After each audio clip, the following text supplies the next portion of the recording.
Io credo di essere stata in una vita passata una governante in una grande casa francese nobile. La stessa persona che mi aveva detto gli italiani si ritirano subito perché pensano di saper cucinare ma non sono capaci, hanno imparato dalla nonna, sul palco mi consegna il premio e mi dice: mi ricordo molto bene di lei, sono così felice che abbia fatto la nostra scuola.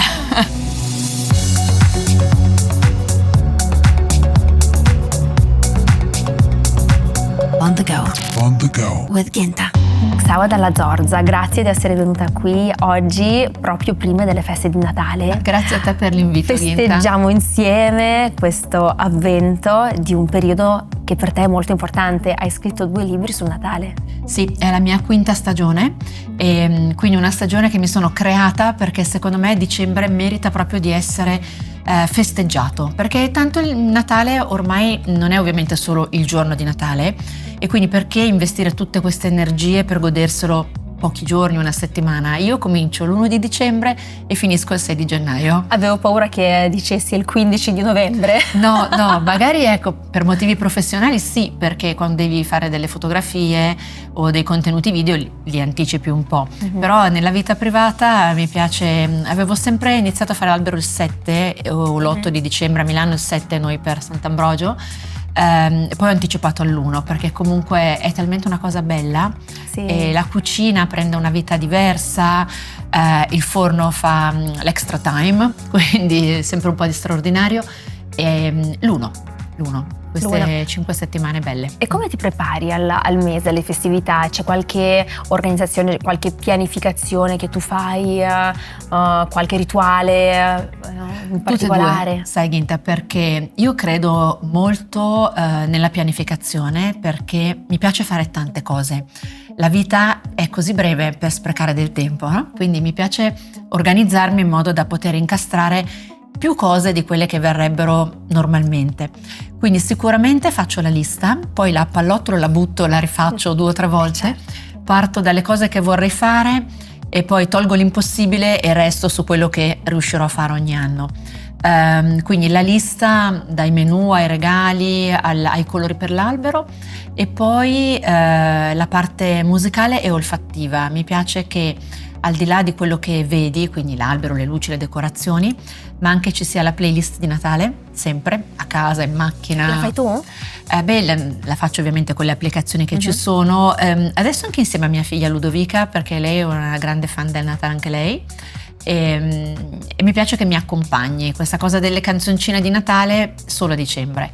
E poi i profumi, quindi io non ho la fortuna di avere un camino a Milano, anche se l'avessi adesso non si possono più accendere, e quindi prendo queste candele molto belle che sanno di legno, di bosco, che ti ricordano un po' il profumo del camino acceso. Che Cannella, mela.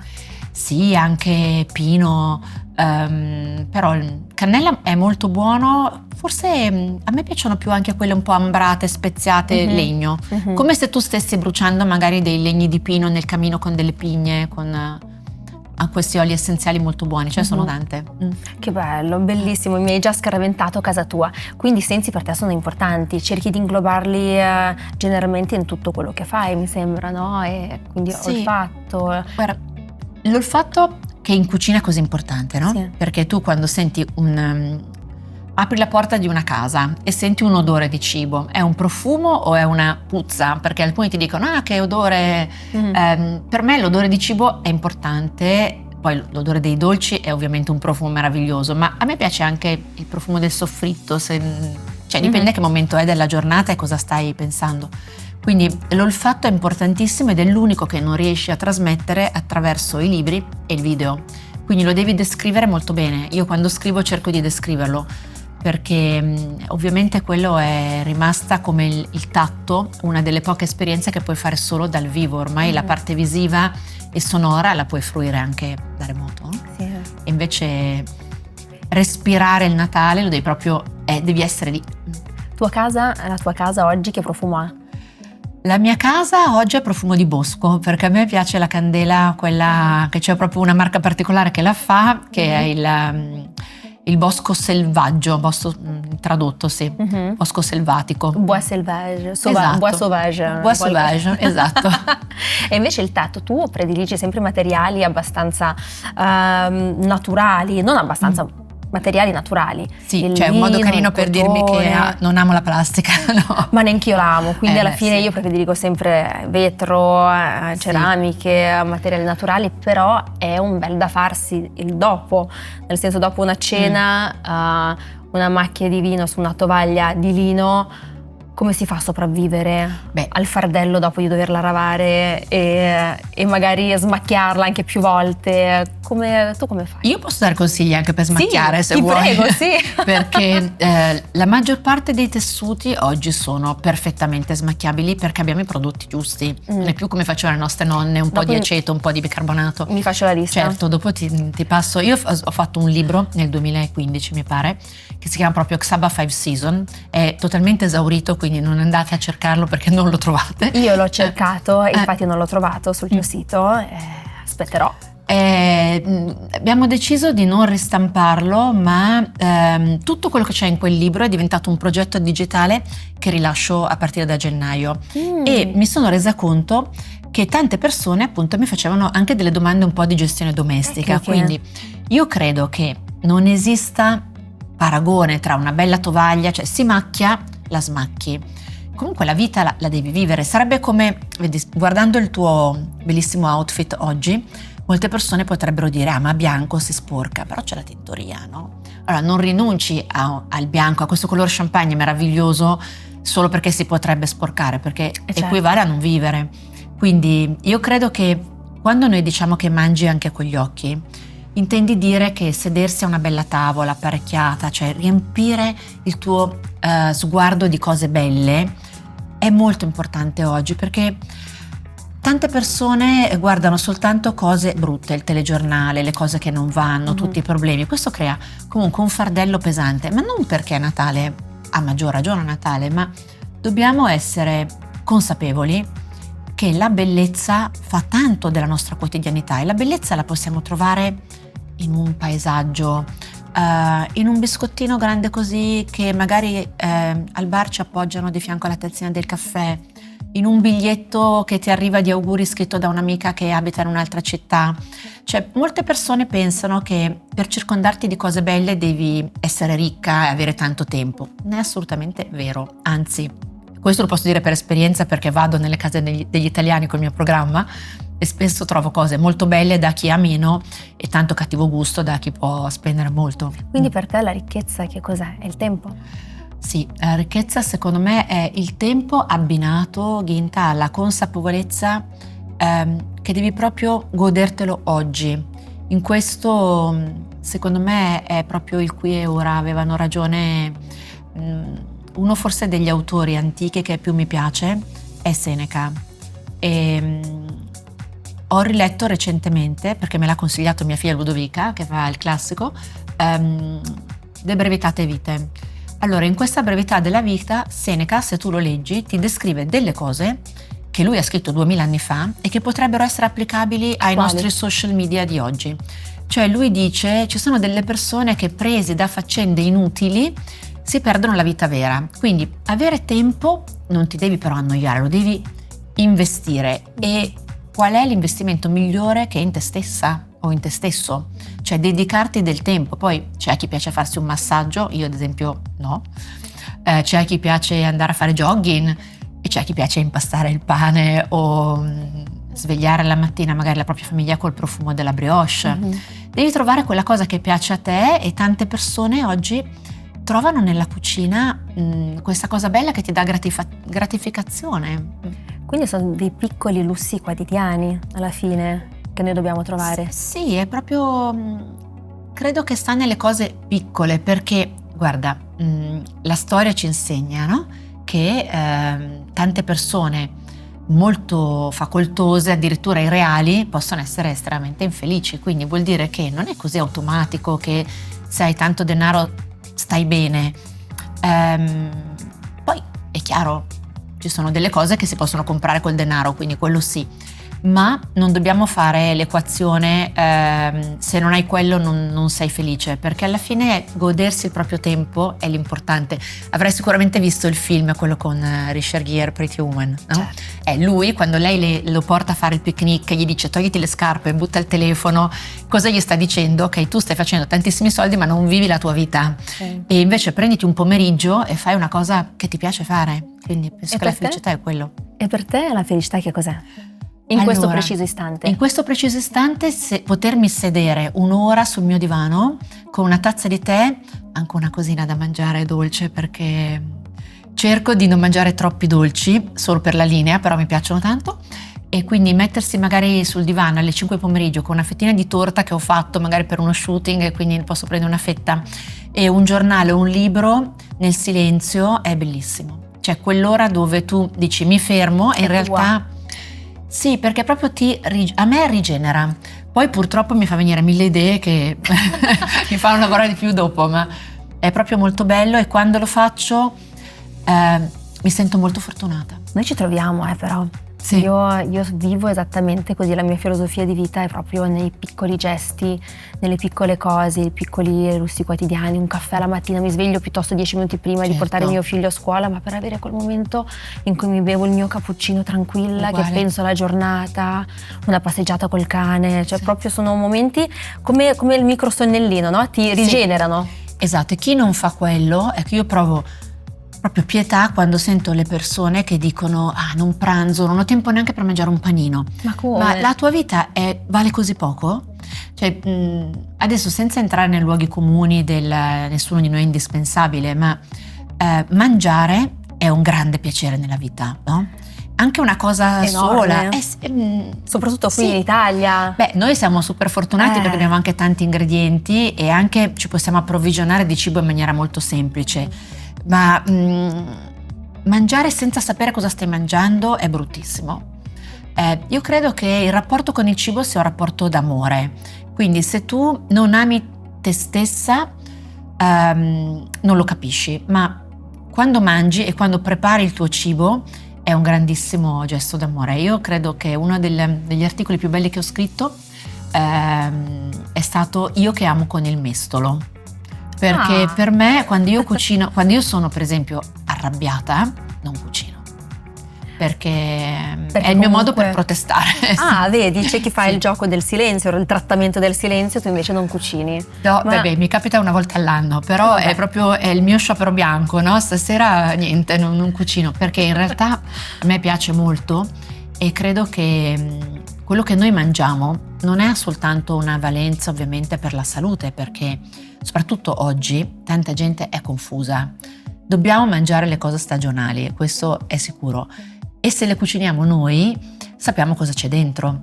Perché tante persone ti dicono, ma io non ho voglia, ordino.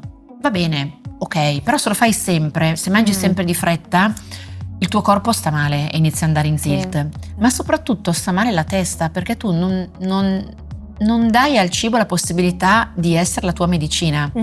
E invece il cibo è la nostra medicina e la medicina è il nostro cibo. Quindi per te cucinare è una forma di meditazione anche?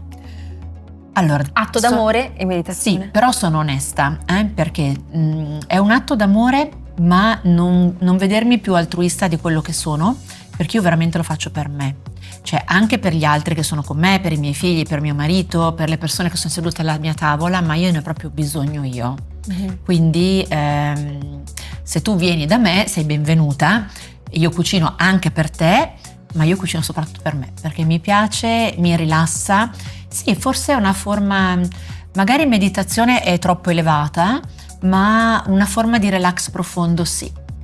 Io quando sono ad esempio al computer... Autoipnosi? Sì, sai quelle giornate in cui è andato magari tutto microstorto, allora la mail che non ne voglia di rispondere, sì, la telefonata che non ne voglia di fare. A un certo punto io magari il pomeriggio penso, ok, che ore sono le 5? Io fra mezz'ora, un'ora, chiudo comunque, rimando a domani, perché spesso tante cose che pensiamo di dover fare subito possono aspettare qualche ora. Non sono così tanto urgenti alla fine. Vado in cucina, accendo la luce, faccio una cosa e nelle mani che vanno, la testa si libera, sento proprio che quella cosa lì e mi fa molto bene. e poi produce cose buone. E quindi tu alla fine della giornata hai il tuo momento in cui caschi il mondo, spegni, ti stacchi e ti dedichi alla famiglia e a te.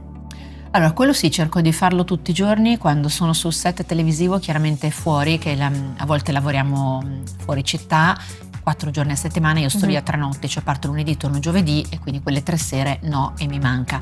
Però sono, diciamo, su 52 settimane di un anno, sono 12 settimane, le altre 40 sono a casa. Quindi devo prendere nota. Sì, le altre 40 sono a casa la sera, e a me piace cucinare io. Se magari ho un impegno, a volte piuttosto cucino la mattina, cioè dico sempre che io sono meridionale dentro, perché il ragù la mattina alle 7, già il soffrettino. Cioè, è possibile che magari mi trovi che sto facendo il ragù la mattina, perché così ce l'ho già pronto per quando torno. Però a me piace, cioè non so, sai, ogni tanto vedo da casa mia, quando guardo giù, delle signore che vanno a correre la mattina, e penso, ma che voglia di andare a correre 7 di mattina, e poi penso, forse lei, se vedesse me che sto impastando, direbbe no.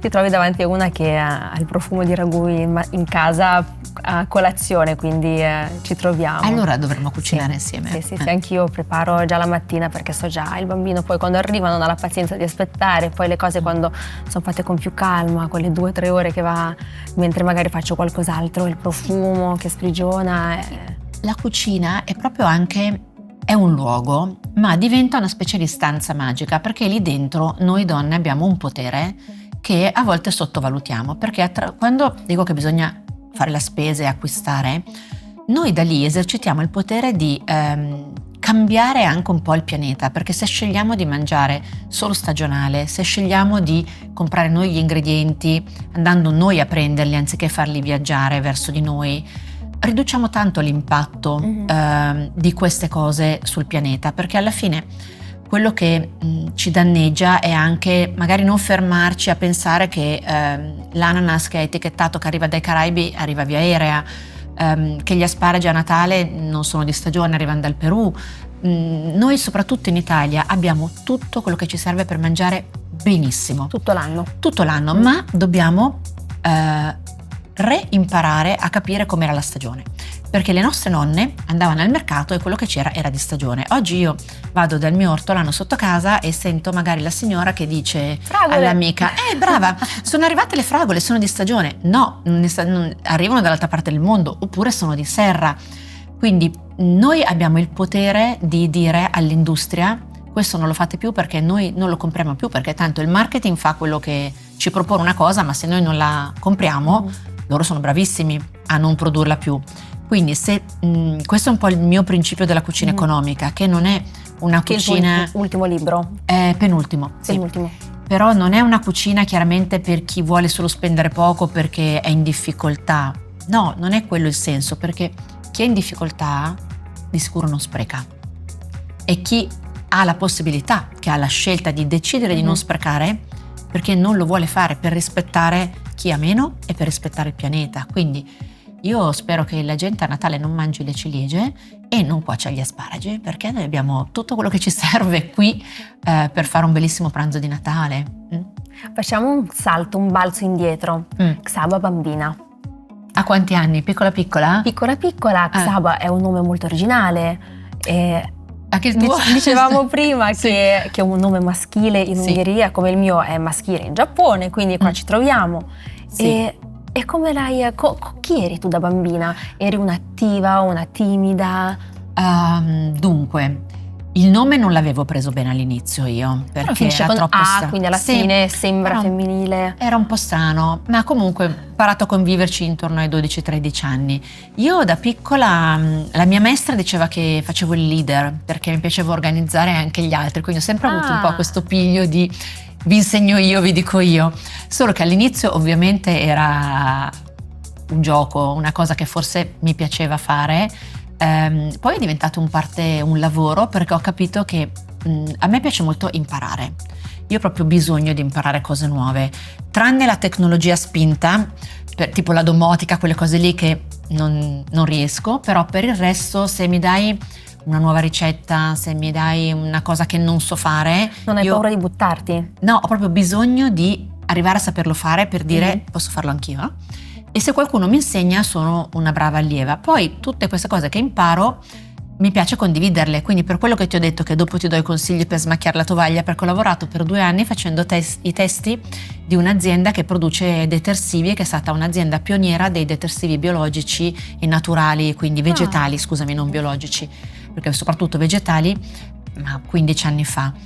E ho imparato che alcune cose non vanno bene nella nostra casa, e soprattutto che se tu segui le quantità sulla confezione o le dimezzi è uguale. E questo, al di là del fatto che ti produce un risparmio, ma soprattutto inquiniamo meno il pianeta, perché i detersivi inquinano tanto. E quindi imparare questa cosa e poi volerla trasferire per me è un tutt'uno, come se trovo un modo per fare. Io ho imparato a fare per esempio la pasta sfoglia a Parigi, no? Quando ero a scuola, ed è lunghissima. Al cordon bleu? Sì, esatto. Come Raccontaci tutto del cordon bleu, che è una delle scuole più rinomate di cucina dell'alta gastronomia mondiale. È il sogno. Brava, è un sogno. Allora, diciamo che come Saint-Germain? No, adesso la loro sede adesso è all'8 di Rue Léon Delhomme, che è praticamente sotto la Tour Eiffel. Cioè non proprio sotto nel senso fisicamente, ma un quartiere sotto. La metropolitana Vaugirard. Sì. E io giro a piedi. E col militaire, quella zona lì. Comunque, io ho bussato. Come arrivi alla scuola cordon bleu? Come Sabrina nel film, cioè una delusione d'amore, perché finisce una storia d'amore durata 12 anni, cioè quindi da 18 anni a 30, perché sai, magari quando inizi una relazione che sei molto giovane, poi ci si scopre da adulti che si vogliono 2 cose diverse. Questa cosa mi segna molto, e nel mentre stavo lavorando nell'editoria e mi occupavo al marketing editoriale anche di riviste che avevano degli allegati di cucina. All'inizio del 2000, quindi non c'erano i social media, non c'era Masterchef, i cuochi facevano un lavoro come tutti gli altri, cioè non esistevano i cuochi della televisione. E io dico, faccio come Sabrina, provo ad andare a Parigi, io voglio scrivere di cucina, perché il mio sogno da ragazza era quello di scrivere romanzi. Ma tornando indietro alla Xaba Bambina voleva fare la scrittrice. Però è nata in una famiglia matriarcale, perché i miei genitori si sono separati quando ero molto piccola, avevo 3 anni, quindi io sono cresciuta con mia mamma, mia sorella, mia nonna, in un mondo di donne. E mia mamma e mia nonna toscane, quindi cioè, si cucinava, ma non con l'idea di adesso di fare una cosa. Mangiare, si faceva da mangiare, si faceva nel modo più normale, vai a fare la spesa, lo prepari, lo servi. Tutto insieme? Sì, io una delle frasi che mi ricordo più spesso che diceva mia madre quando chiedeva a me e mia sorella di apparecchiare, e noi magari stavamo giocando, guardando i cartoni animati e non volevamo, e lei diceva ci vuole un minuto, dai, cosa ci vuole, un minuto? Quindi questa cosa che era normale fare, veloce da fare e doveva venire bene. Quindi da lì mi sono appassionata un po' alle cose belle e all'estetica. Poi nella vita avrei voluto fare tutt'altro, cioè volevo fare la scrittrice di romanzi, scrivere d'amore, avere dei figli a 25 anni. Nulla di tutto questo è successo, perché chiaramente poi la vita ha altri piani. Quindi il primo figlio l'ho avuto a 35 anziché a 25, non ho fatto la scrittrice di romanzi, però ad oggi ho pubblicato 23 libri di cucina, 23. Grazie al Cordon Bleu, sì. Dove sono stata accolta proprio come nel film. Gli italiani di solito si ritirano presto perché voi pensate di saper cucinare, ma la vera cucina è quella francese. Davvero?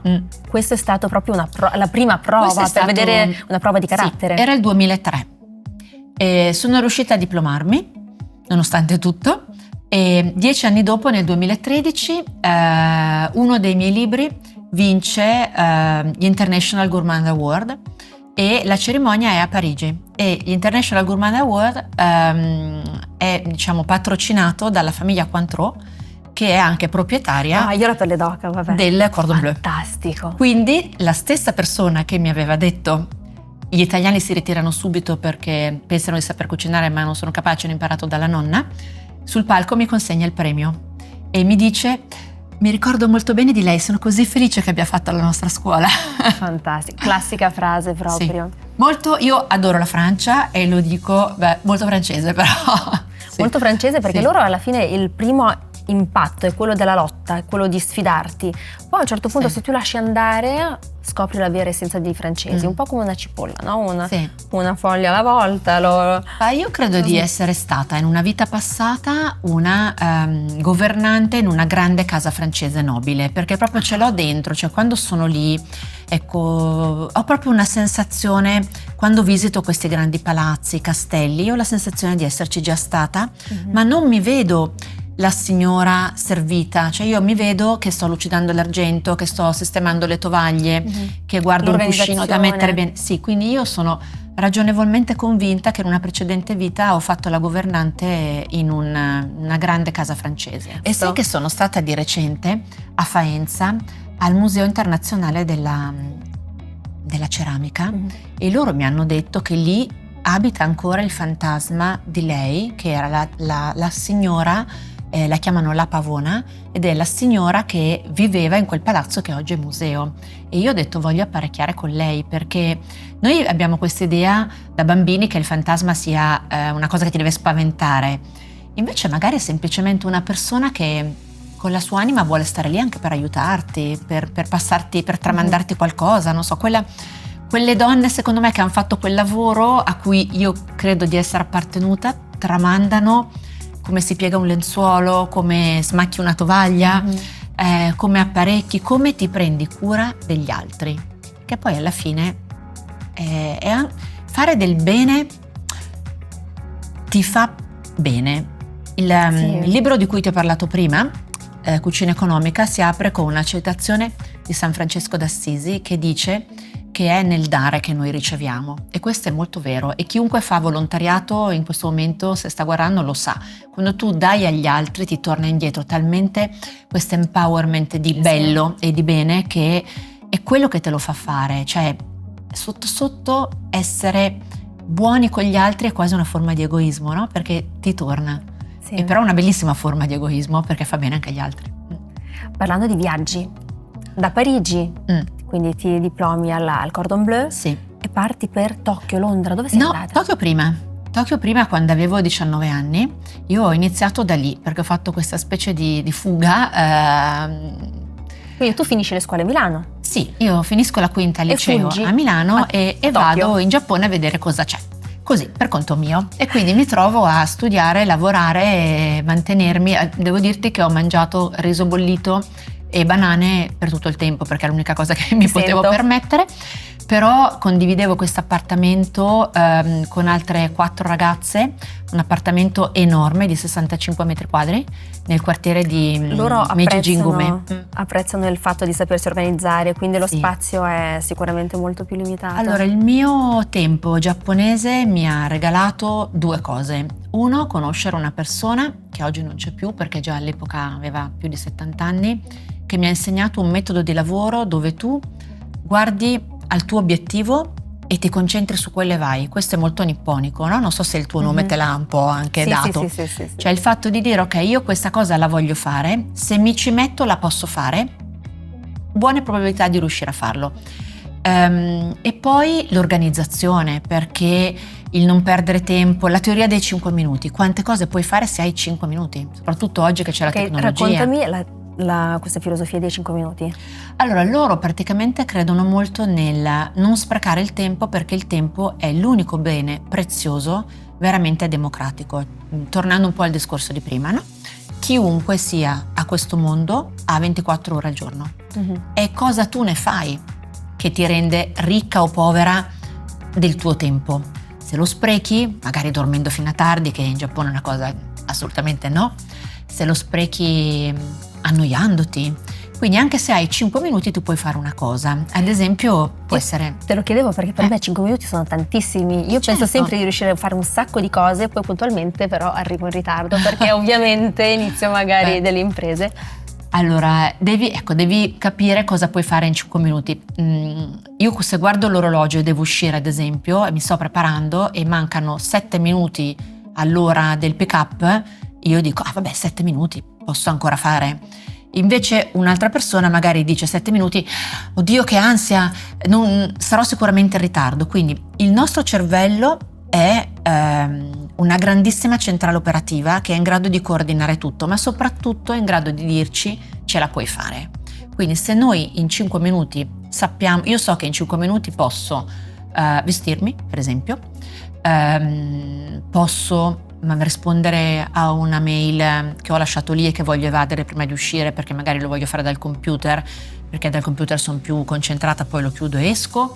So che posso farmi un caffè con la macchinetta, sedermi e berlo in 5 minuti con calma, cioè non pensando oddio fra 5 minuti arriva il taxi e devo andare all'aeroporto, no, pensando dai ho ancora 5 minuti prima che arrivi il taxi per andare all'aeroporto, mi siedo in cucina e faccio un caffè. Quindi loro mi hanno insegnato a dilatare il tempo dentro la mia testa, perché poi nell'orologio è quello per tutti, però se tu ad esempio ti alzi anche solo un quarto d'ora prima, che cos'è un quarto d'ora nell'economia della stanchezza della tua giornata da mamma? Niente, però no? Ti cambia la vita, ti cambia la giornata. La vita, perché tu entri nella tua cucina. Io guarda, il mio rituale è questo, io vado di là, schiaccio il pulsante lì, la domotica si va su la tapparella, guardo il terrazzo, magari ci sono i merli, io metto delle mele per i miei merli perché vengono a fare colazione, quindi inizio a svuotare la lavastoviglie dalla sera prima, nel mentre accendo la macchinetta del caffè. 10 minuti, ho già svuotato la lavastoviglie, metto la mia tovaglietta, prendo la mia tazza, mi siedo, bevo il mio caffè, magari arriva il mio gatto e penso che alcune persone dicono io non ho tempo, prendo un caffè al volo in metropolitana. Io morirei, cioè non potrei mai, perché per me iniziare così la giornata è il mio lusso più grande, ma proprio è una cosa che mi fa sentire fortunata.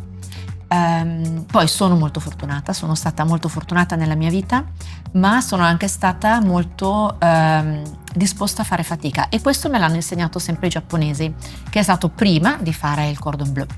Poi dopo il cordon bleu la mia vita è cambiata da così a così, perché io sono andata lì con la delusione d'amore nel cuore, sicura che allora volevo diplomarmi, scrivere un libro di cucina, visto che con romanzo avevo paura, provare a non fare più il lavoro che facevo prima, che ero consulente in marketing e comunicazione, ma diventare scrittrice.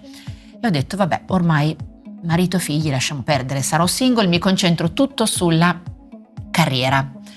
Mi diplomo il 31 di agosto del 2003. Allora questa è una bella storia, perché io con la mattina avevo preso appuntamento da Jean-Louis David per farmi fare da lui la piega, cioè quindi pagando una cifra ovviamente astronomica, però te lo meritavi. Sì, perché poi sapevo che avevo passato l'esame, quindi c'era la cerimonia di consegna con la foto, ho detto è il mio regalo, perché avevo fatto veramente fatica, poi l'ho fatto in quell'estate in cui c'era caldissimo. Allora, piega meravigliosa, scendo dal parrucchiere, guardo, non pioveva da 2 mesi. Mi sono lavata completamente. Io nella foto ho i capelli così ad alga, orribili, come se fossi uscita dalla doccia e mi fossi solo fatta così con l'asciugamano. 31 di agosto, va bene, il 2 di settembre torno a casa. Il 31 di agosto dell'anno dopo mia sorella mi dice dai basta lavorare, basta, ho conosciuto un ragazzo simpatico di Forlì che però vive a Milano, che fa il medico, sai che lui mi ha detto ma come? È una sorella single e non me la presenti? Allora ci organizziamo una cena, cucini tu, invito lui e altri amici e così vi conoscete? Ma sì, ma dice ma senza impegno, perché tanto se lavori e basta. E quindi facciamo questa cena e il 31 di agosto dell'anno dopo è nato il nostro figlio e noi quest'anno abbiamo fatto 20 anni. Fantastico, che bella storia. Sì, e quindi è una data particolare. Vedi, quando tu pensi che la vita andrà in un modo, magari la vita per te serve qualcos'altro. Io detesto le sorprese, mi fanno paura, però sono consapevole che a volte le sorprese possono essere anche belle, dai. Ma l'inaspettato. Storia, bellissimo. Poi un bambino, secondo, quindi lei 2? La seconda, sì. Quindi lui primo maschio, Edoardo, poi 2 anni dopo è arrivata Ludovica e poi era il 2007, nel 2008 scrivo il primo libro sul Natale, Merry Christmas.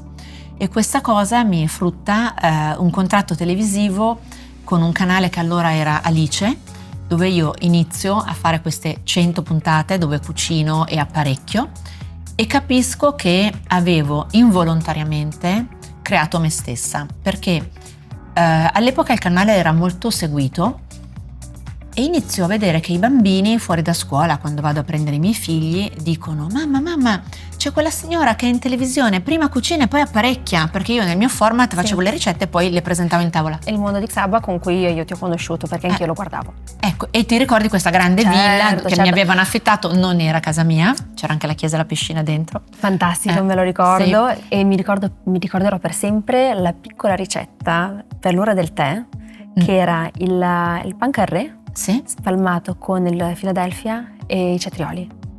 Non era Philadelphia, era robiola fresca. Robiola fresca? Sì, okay. Ma sì. No, se no non ero io. Però sì, quello sono i canapè al cetriolo, sono fantastici, se io li faccio tutti gli anni, perché proprio pan carré, togli la crosta, spalmi con robiola e sale, poi cetriolo tagliato al velo ma poi se hai un tagliabiscotto rotonda, forma di cuore, fai anche una forma carina, se no quadrati, ma piacciono sempre a tutti. Fatene almeno 150 se ne volete mangiare uno anche voi, perché metti il vassoio, ti giri e sono già finiti. Sì, è vero, confermo, anche i bambini li adorano. E quindi lì ho capito che questa cosa di apparecchiare faceva strano, piaceva, e allora ho iniziato a mettere nel mio format sempre l'apparecchiatura. Poi nel 2011 mi chiama Real Time e dal 2012 sono con loro. Poi sono arrivati tanti altri programmi, però ho festeggiato i 20 anni quest'anno non scrivendo un libro di cucina, ma consapevole di averne pubblicati e soprattutto venduti 23 negli ultimi 20 anni da quel primo. E sono molto contenta adesso di aprire un capitolo nuovo, diciamo. Capitolo nuovo, che è quello del romanzo, che finalmente arriva. Il romanzo dovrebbe arrivare per scaramanzia la prossima primavera. Ho trasferito, diciamo, la parte un po' di cucina anche sul digitale, su una piattaforma nuova che è quella di Substack, che è bellissima perché è piena veramente di scrittori secondo me talentuosi. Continuo ovviamente a tutti quelli che chiedono se ci sarà un altro libro di cucina, sì, anche perché vorrei comunque fare un libro ispirato ai miei giorni francesi, che ho voglia di fare per me, con tutte le ricette che faccio magari quando vado in vacanza in Francia. Però alla fine, sai, mi ero chiesta cosa volessi fare per festeggiare questi 20 anni, e tu che hai il nome giapponese sicuramente conoscerai quel barattolo con dentro il centung, che sono i 38 bastoncini dell'oracolo orientale, no? Uh-huh.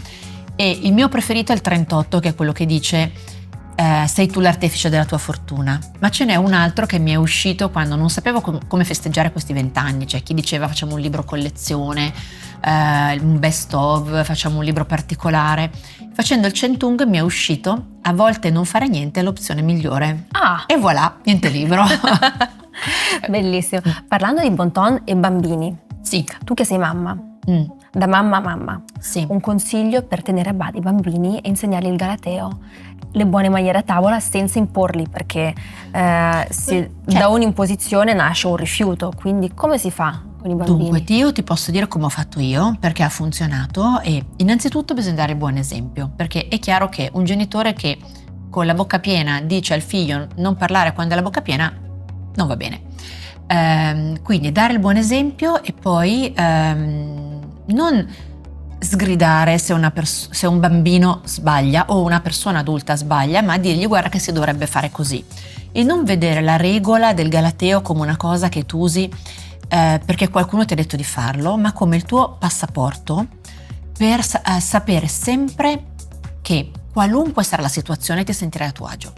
Perché io ad esempio quando vado ai matrimoni e vedo dei bambini che vengono trascinati magari a 5 anni a tavola per 3 ore e dicono ma non stanno buoni, ma l'errore non è del bambino. Cioè, come puoi pretendere che una persona che ha 5 anni possa reggere 3 ore a tavola con degli sconosciuti, aspettando magari 40 minuti fra un piatto e l'altro? Quindi noi dobbiamo ritagliare per loro il loro momento tavola, non obbligarli a stare a tavola con noi per delle ore, e soprattutto non usare noi lo stratagemma, perché se tu hai un bambino per portarlo al ristorante perché non hai voglia di lasciarlo con la tata o ti è più comodo così, lo piazzi davanti al film nel telefonino, non è lui che non ha le buone maniere, siamo noi che non gli abbiamo fatto capire. I miei figli ad esempio quando erano molto piccoli, mio marito è un medico chirurgo, quindi lui non arriva a casa alle 6:30, arriva a casa magari alle 8, 8:30, e io facevo mangiare loro in cucina,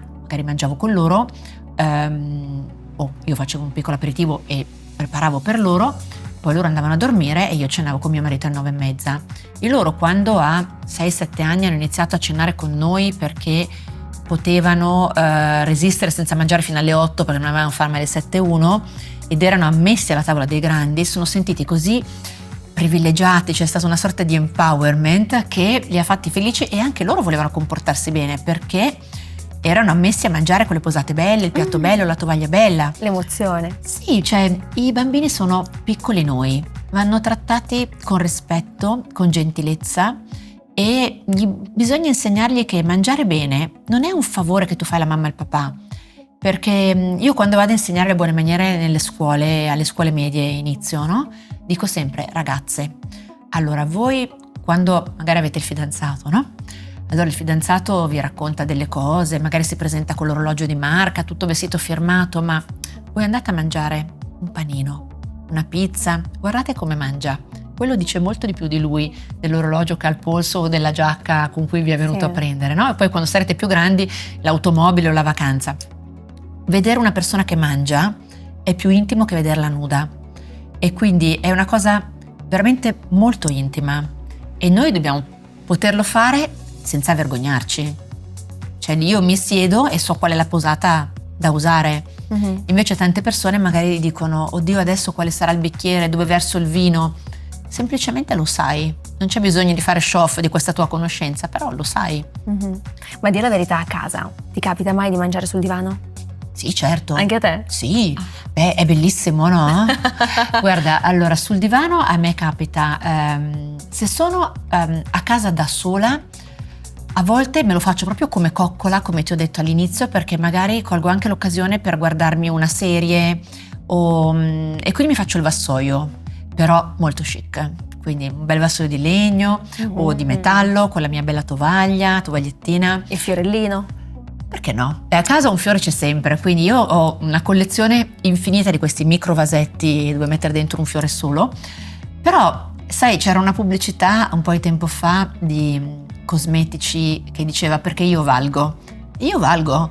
E quindi io mi apparecchio anche adesso. Io quando mi faccio il tè prendo la mia bella tazza di porcellana e mi faccio un buon tè, perché è per me. E io valgo. Qual è la tua priorità in questo momento? Finire di scrivere il romanzo. Questo sicuramente è più che la mia priorità, è il mio chiodo fisso, perché è una sfida con me stessa. È un romanzo che parla delle donne e di come le donne si possono aiutare o distruggere. È molto delicato, è molto difficile da scrivere nel 2024-25 che siamo ormai, e quindi questa è la mia priorità a livello professionale.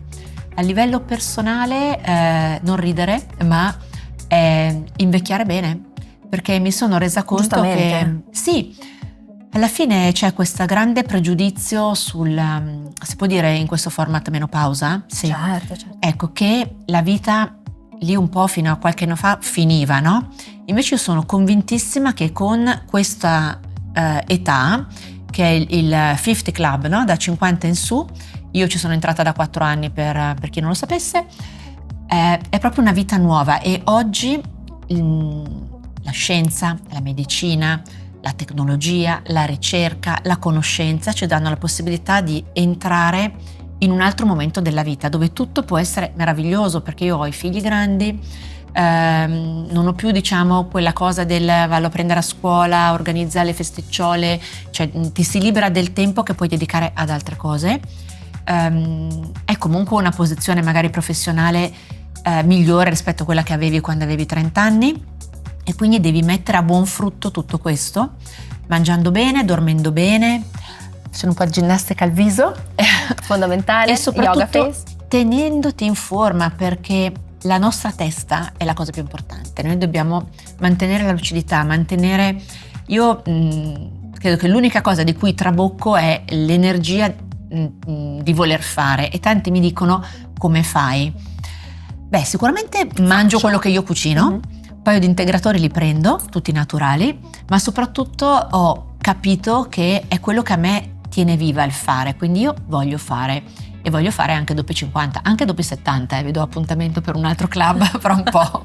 C'è stato un momento nella tua vita in cui in cui magari hai avuto paura di non farcela? Tante volte. Tante volte. E cosa fai in quel momento? Prego, se posso essere sincera, perché per quanto io sia cattolica non praticante esattamente come dovrei esserlo secondo la regola, io credo in Dio, forse non tanto nella religione, come credo nella giustizia magari non tanto nel sistema, cioè la giustizia è una cosa che dovrebbe essere per tutti, non sempre il sistema te lo restituisce, la religione è lo stesso. Quindi quando non ce la fai, a me nella vita è capitato 2 volte di avere un problema molto grosso, di dover ricominciare da capo, ecco, magari vista da fuori, se tu mi guardi solo dalla mia pagina Instagram sembra che vada sempre tutto bene, in realtà non è così come tanti, ci sono i problemi che ha la famiglia, ci sono i problemi che puoi avere tu, io per esempio un problema che ho avuto molto grave ce l'ho avuto quando ero bambina per motivi familiari, un altro invece circa una decina d'anni fa, un po' più di 10 anni fa, e ho dovuto proprio ricominciare da zero. E quello che faccio è sempre dirmi: ok, ci sono, posso farlo. Alla fine sai, come quando guardi, ad esempio l'anno scorso una mia cara amica a Prato aveva appena finito di ristrutturare casa sua, comprando anche il piano sopra il suo, era felicissima, aveva appena aperto sotto al pian terreno un piccolo negozio brocante, doveva fare l'inaugurazione, è venuta l'alluvione, 6 metri d'acqua in casa, le ha portato via tutto. Però lei, che è una grandissima donna, ha fatto anche la Croce Rossina, lei al telefono mi ha detto: però non ci ha portato via la vita. Ecco, quello che dobbiamo pensare quando tutto va male è che se tocchi il fondo e vuoi riemergere, lì è il momento di darti la spinta, no? Perché quando sei sul fondo dell'acqua in piscina, se tu hai la fortuna di sentirlo il fondo, non di lasciarti abbandonata sul fondo, allora puoi darti una spinta. Ci vuole forza, coraggio, determinazione, credo sia la parola giusta, ma lei proprio la settimana scorsa mi ha mandato le foto adesso del tutto rifatto, abbiamo aperto una colletta, chiesto aiuto, ma lei si è rimboccata le maniche fino a qua e fisicamente ha fatto. Ecco, e quello è lo spirito che io spero di poter conservare sempre, cioè quando la vita ti chiude una porta, tu girati e cerca un portone. Io 2 mesi fa ho perso il mio lavoro da direttore del giornale ed è stato all'improvviso, però qualunque cosa non dobbiamo vederla come una sconfitta, dobbiamo vederla come una tappa. Probabilmente tu non eri la persona giusta in quel momento, oppure la vita ti ha dato una cosa estremamente negativa. Perché? Tante volte mi dicono: ma come fai a credere che tutto possa andare bene se ci sono così tante cose brutte nella vita? È difficile, però non dobbiamo pensare che il brutto possa prevalere, per quello dobbiamo mettere il fiorellino. Iniziamo a seminare un po' di bellezza e a pensare che ci sono tante cose brutte, ma possono essere anche tante cose belle. Io quando vado in giro nelle case a cortesia per gli ospiti, con forse il mio programma più popolare, tieni conto che negli ultimi 6 anni ho visto 900 case, quindi 900 famiglie, e ho trovato che l'Italia è un paese straordinario, come probabilmente può essere la Francia, l'Inghilterra, la Germania, l'Austria, tutti. Cioè, se tu guardi il tuo paese da vicino attraverso le persone, capisci che sì, c'è il telegiornale, le cose che succedono brutte, ma ci sono anche tante cose belle che magari al telegiornale non ti dicono, che la gente può essere empatica, che la gente si aiuta, che la gente che è in difficoltà lotta e riesce. E questo è quello che mi piacerebbe dare come messaggio, cioè quando la vita ti chiude una porta in faccia, e prima o poi ti capita, perché io porto sempre lo stesso esempio, pensiamo a Lady Diana. Io avevo guardato in televisione il suo matrimonio, lei era quella che in quel momento sembrava che nulla potesse essere più bello di quello che aveva avuto lei. Beh, sicuramente lei non la pensava così qualche anno dopo, quindi non sempre le favole sono a lieto fine, e non sempre invece le storie che non sembrano a lieto fine finiscono male. Tanto dipende anche da noi, da come vediamo. E voltandoti indietro, c'è qualcosa che rifaresti diversamente? Sì, tante cose, però una in particolare?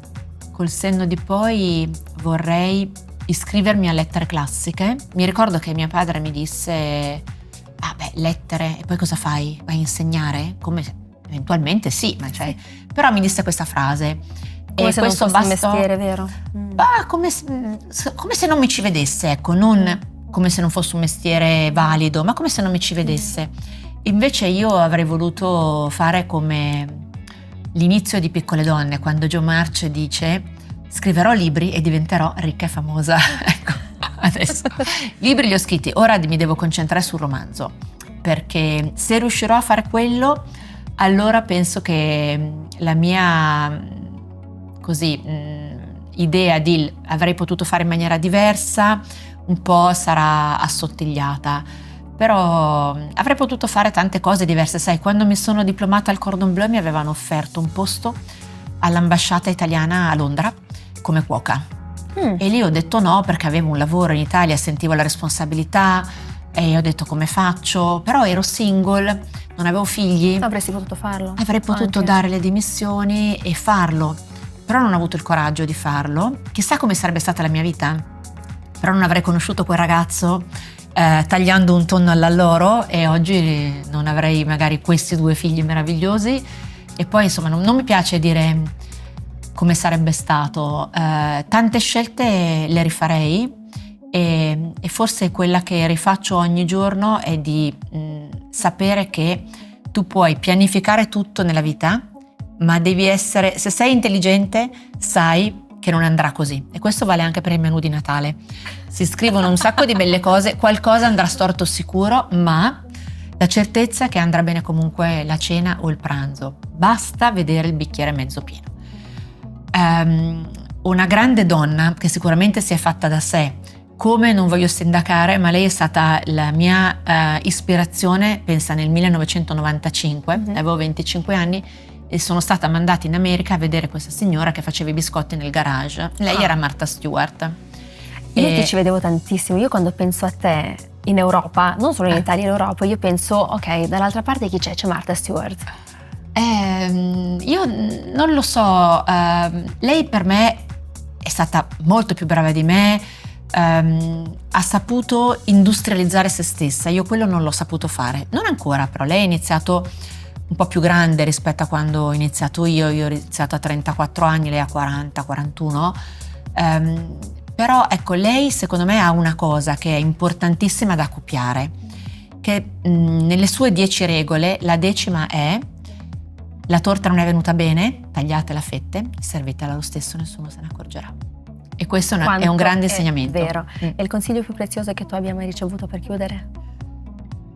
Credi in te stessa, perché chiunque tu sia, devi crederci che sei così e puoi essere ok. Perché tanto il mondo là fuori, questo lo dico soprattutto alle ragazze, non è... Ecco, le quote rosa sono ancora sulla carta.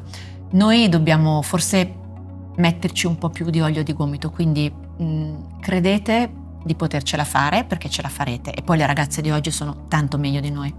Le ragazze che oggi hanno 15 anni, 20 anni sono super smart, quindi io ci credo, credeteci anche voi.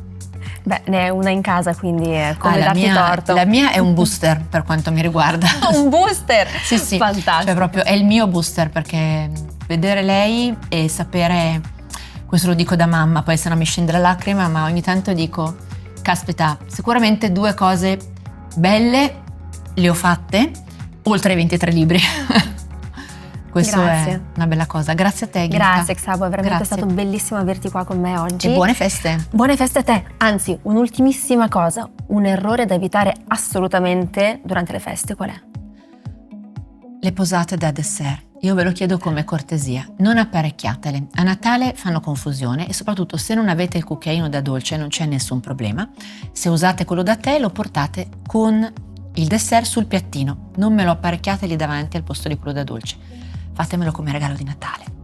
Grazie. Sarà fatto. Grazie.